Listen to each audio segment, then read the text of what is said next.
Ashok, Covid का संकट, ये ऐसा संकट जिसकी आम आदमी ने भी कल्पना नहीं की थी, लेकिन खिलाड़ी और खेल पर ये कहर बनकर बरपा है। खिलाड़ी के लिए सबसे अच्छी बात यह है कि जितने भी डॉक्टर्स हैं और जितने भी वायरस एक्सपर्ट है सब ये बोलते हैं कि इम्यूनिटी पावर होनी चाहिए। तो इतने साल खेले तो सबसे अच्छी फायदे वाली बात हमारे लिए यही है कि हमारी इम्यूनिटी पावर शायद अच्छी होगी। और जब तक कोविड-19 की बात है तो ऑब्वियस ही बात है कि जिस चीज से मैं परेशान हूं, मेरा शहर, मेरा भारत और पूरा विश्व परेशान है, तो बहुत बुरा है अभी ये हमारे पूरे दुनिया के लिए। गौरव, इम्यूनिटी बढ़ाने के लिए इन दिनों क्या कर रहे हो? सर, कुछ नॉर्मल आप जो भी होम वर्कआउट कर सकते हो, कुछ खाने में आप अपने आप को कंट्रोल कर सकते हो, जैसे ऑयल्स की लेवल अभी कम कर देना, और बाकी आपके पास जो भी इक्विपमेंट्स हो घर पे उसको यूज कर लो। आसपास अगर कुछ आप जॉगिंग या रनिंग कर सकते हो तो आप वो यूज करिए।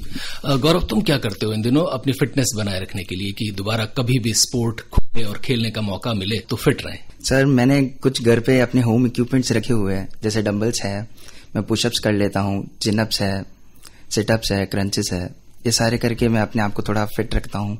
और कुछ खाने में जैसे आप नट्स यूज कर सकते हो, फ्रूट्स है, और वैसे जो भी इम्यूनिटी और आपको न्यूट्रिशन दे सके वो सारे फ्रूट्स। अशोक, आप क्या कर रहे हैं फिटनेस के लिए, और खास तौर पर क्रिकेट अब ऐसा खेल हो गया जिसमें फिटनेस बहुत ज्यादा जरूरी हो गई, और एक फायदा यूं भी मान लें कि आप लोगों को फिटनेस एक्सपर्ट भी, फिजियोज भी मिलते हैं जो आपको सलाह भी देते हैं, ये करना चाहिए, वो करना चाहिए। तो क्या कुछ कर रहे हैं और क्या कुछ सलाह देंगे लोगों को कि कोविड के इस दौरान आप भी फिट रहें, उसके लिए क्या कुछ करें? क्या है अशोक मिनारिया का मंत्र? जी, जैसा कि अभी मेरा सीजन खत्म हुआ था तो मेन टारगेट हमारा यही था कि अभी हमें हमारे मसल्स गेन पे इम्प्रूव करना है, हमारा स्ट्रेंथ बढ़ाना है, उसके लिए बेस्ट टाइम है। वायरस की वजह से सब घर पे बैठे हुए हैं, बट अगर नहीं भी होता तो शायद मैं अभी इंडोर ही कुछ कर रहा होता, शायद बहुत हैवी ट्रेनिंग कर रहा होता, जिससे मेरी स्ट्रेंथ बहुत अच्छी होती, क्योंकि जब हमारे एंड्योरेंस की बात आएगी, एंड्योरेंस की बात शायद बारिश के टाइम स्टार्ट होगी। तो अभी स्ट्रेंथ पर पूरा काम चल रहा है कि जितना हो सके अपने आप को पुश करूं और ये टाइम यूटिलाइज करूं। नॉर्मली स्ट्रेंथ के लिए, एंड्योरेंस के लिए कितने घंटे का वर्कआउट एक खिलाड़ी के लिए, अंतर्राष्ट्रीय खिलाड़ी के लिए जरूरी है, जिनमें आप भी शामिल हैं? ये तो क्वालिटी वाली बात होती है कि कितनी देर करते हो उससे फर्क नहीं पड़ता, आप कितना करते हो और कितना अच्छे से करते हो वो फर्क पड़ता है।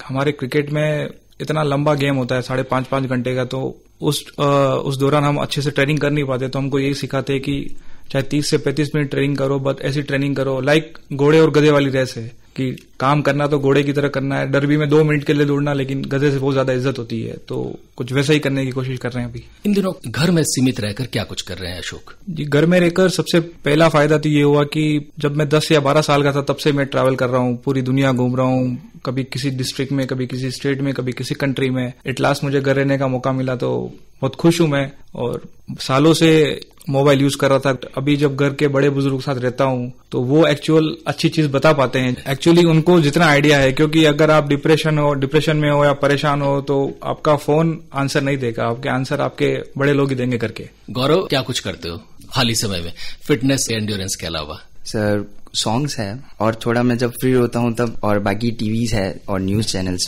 अशोक, थोड़ा सी बताएं कि आईपीएल इस साल नहीं हो रहा, तो इसका फर्क क्रिकेट पर, भारतीय क्रिकेट पर, खास तौर पर यंगस्टर पर क्या पड़ेगा? ऑब्वियस ही बात है, आईपीएल एक ऐसी चीज है जो एंटरटेनमेंट के लिए भी बहुत जरूरी है इस इंडिया के अंदर, और फाइनेंशियली भी अगर बोली जाए, क्योंकि आईपीएल और क्रिकेट एक ऐसी चीज है जो जीडीपी को बहुत मैटर कर जाती है इंडिया की। और उसके बाद जितने भी क्रिकेटर्स है, उन क्रिकेटर्स की जो सैलरीज है या भी इनकम है वो आईपीएल से बहुत डिसाइड होती है, जो डोमेस्टिक क्रिकेटर्स होते हैं या इंटरनेशनल क्रिकेटर्स होते हैं। अगर आईपीएल नहीं होता है तो क्रिकेट को तो बहुत बड़ा नुकसान है ये, और सेम टाइम पर इकोनॉमी को भी बहुत नुकसान होगा मेरे को लगता है इंडिया को। क्या आप ऑप्टिमिस्टिक हैं कि अभी तो चलिए कोई बात नहीं, लेकिन 2021 में आईपीएल हो जाएगा?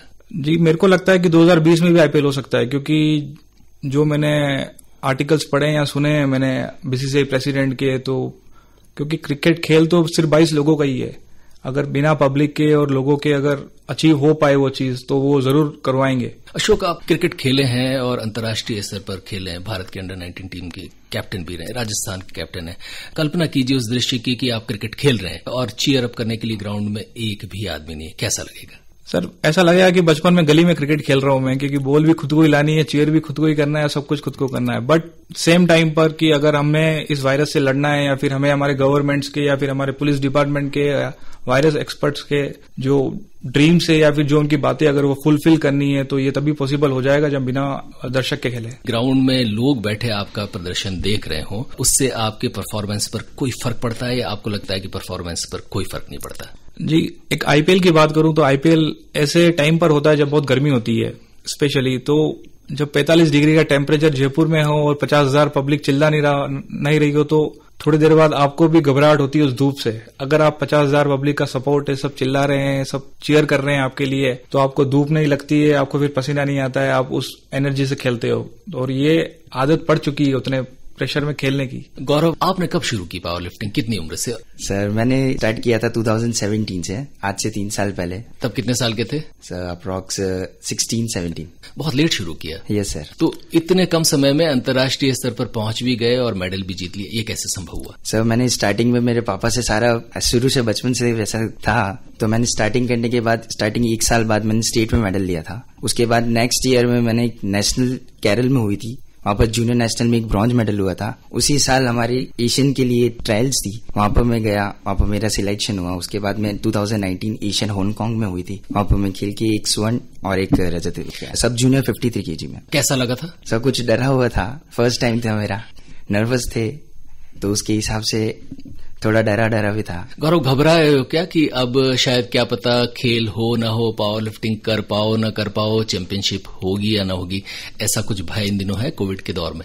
सर अभी ऐसे प्लेयर्स का बहुत नुकसान हुआ है। अभी जो उनकी जो पूरी 1 साल की जो ट्रेनिंग थी, उनकी जो मेहनत थी, वो सारा वेस्ट हो चुकी है। तो उसके हिसाब से लगता तो है हो जानी चाहिए, पर अब गवर्नमेंट्स के ऊपर है वो कैसा कब खोले। अशोक, बहुत बड़ा चैलेंज है खासतौर पर यंगस्टर्स के लिए। वे यंगस्टर्स जो आना चाहते हैं भारतीय क्रिकेट टीम या दूसरी टीम, फ्रेंचाइजी या कहीं भी स्टेट टीम में, जिनका एस्पिरेशन है क्रिकेट खेलें, देश के लिए खेलें, वो लोग जब खेल ही नहीं पाएंगे तो देश के लिए खेलने का प्रश्न ही नहीं उठता। तो ये कहीं न कहीं ऐसे बहुत सारे खिलाड़ियों के लिए डिप्रेशन का समय तो नहीं? घर पे जो बड़े बुजुर्ग हैं वो ही इसका समाधान कर सकते हैं। डिप्रेशन ऑब्वियसली बात है कि बहुत ऐसी समस्या है कि कोई भी डिप्रेशन में जा सकता है, बच्चे क्या बूढ़े क्या, कोई भी मतलब इस टाइम पर जा सकते हैं। तो डिप्रेशन में आने से कुछ इलाज नहीं है। अगर परेशान होने से या फिर रोने से कुछ किसी चीज का इलाज होता तो हम सब कर सकते थे ये। लेकिन यंगस्टर्स को मैं यही बोलूंगा कि डिप्रेशन में ना हो, बस अपना काम करते रहो। अगर ऊपर वाला है हमारे साथ तो सब कुछ सही होगा, और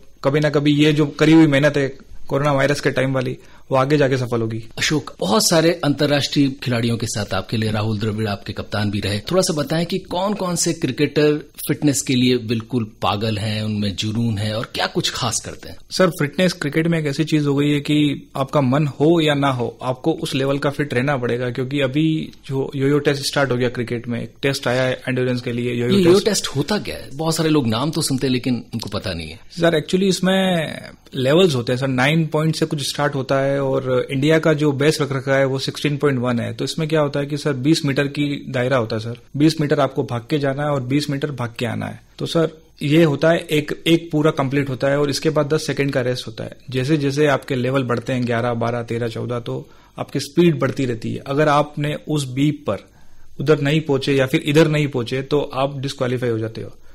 तो थोड़ा मुश्किल टेस्ट होता है ये भागने के हिसाब से। तो आज के टाइम में वही है कि फिटनेस आपका मन है या नहीं है, लेकिन आपको उस लेवल का फिट रहना ही पड़ेगा।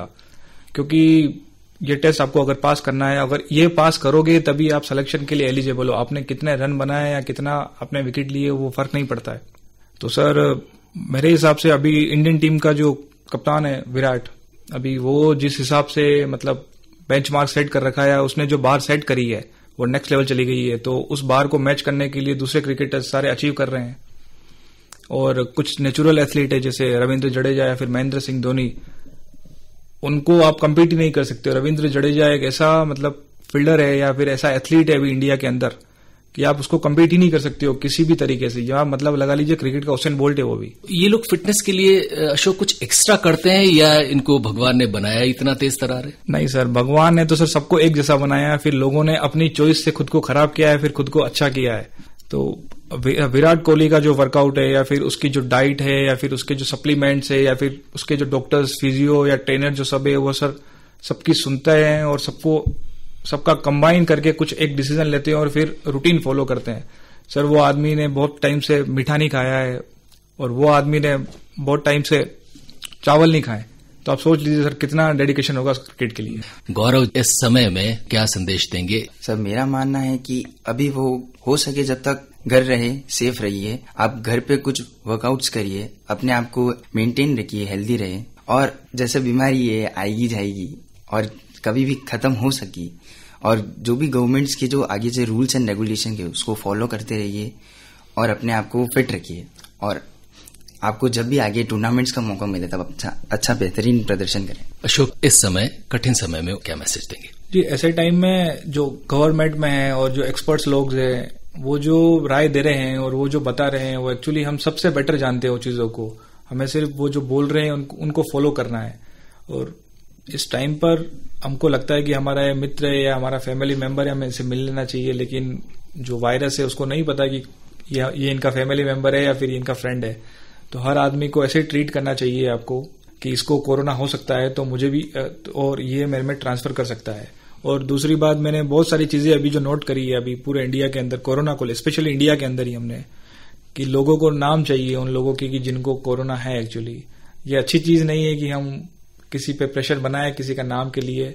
और दूसरी चीज ये है कि हमें बहुत ध्यान रखना चाहिए, हमारे जो पुलिस कर्मचारी है, जितने भी जो पुलिस डिपार्टमेंट है पूरा, जितना भी हेल्थ डिपार्टमेंट है, डॉक्टर्स है, नर्स है, और जितने भी जो सफाई वाले हैं, अभी ये 3 ही लोग काम कर रहे हैं। एक्चुअल हमें तो कुछ करना नहीं है, हमें तो सिर्फ घर पे बैठना है। अगर ये 3 लोग ईमानदारी से काम कर रहे हैं तो इनकी बहुत रेस्पेक्ट करनी चाहिए और इनको इज्जत देनी चाहिए, क्योंकि ये मौत के साथ लड़ रहे हैं एक्चुअली। बहुत बहुत धन्यवाद अशोक मिनारिया और गौरव साहू।